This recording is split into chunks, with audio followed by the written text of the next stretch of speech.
கர்த்தராகிய இயேசு கிறிஸ்துவின் நாமத்திற்கு மகிமை உண்டாவதாக. கர்த்தருக்குள் பிரியமானவர்களே, மனைவியின் வார்த்தைகளுக்கு செவி கொடுக்கிறது பாவமா? கணவன் எது சொன்னாலும் எது செஞ்சாலும் தலையாட்டிக்கிட்டே தான் போகணுமா? கேள்வி கேட்காம கீழ்ப்படியணுமா?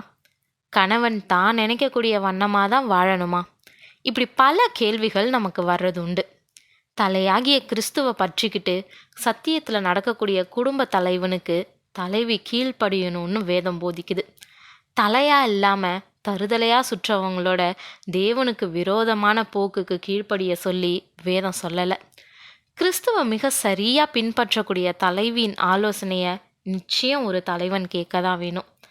ஆனால் தேவனை விட்டு தூரப்படுத்தக்கூடிய எந்த ஆலோசனையும் கேட்க வேண்டியதில்லை.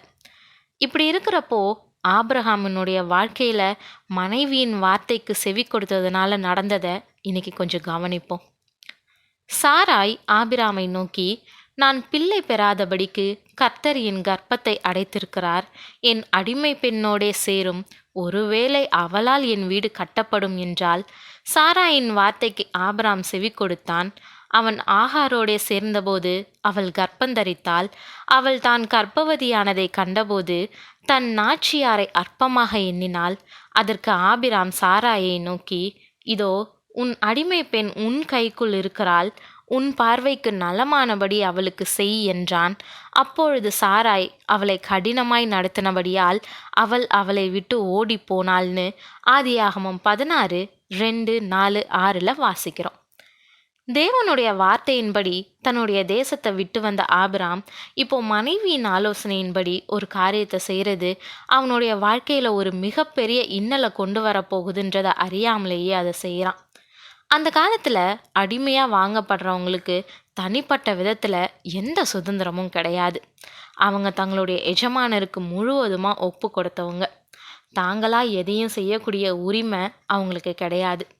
அப்படி இருக்கிறப்போ எந்த அடிமை பெண்ணுக்கும் கிடைக்காத வாய்ப்பு இந்த ஆகாருக்கு கிடைச்சிது.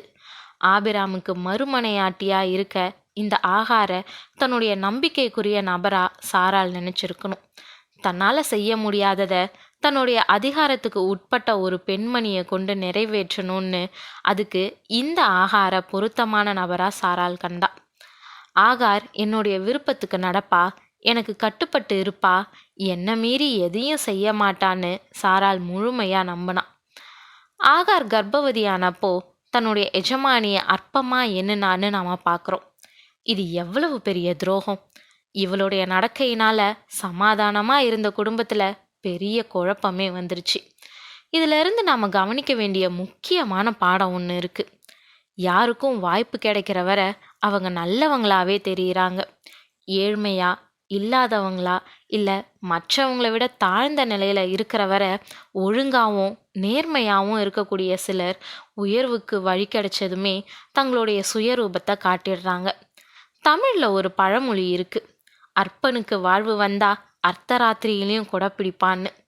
அதுபோல தான் இந்த ஆகார் நடந்துக்கிட்டது இருக்குது. நம்மளையும் நம்ம ஆராய நேரம் எடுத்துக்கொள்ளலாம்.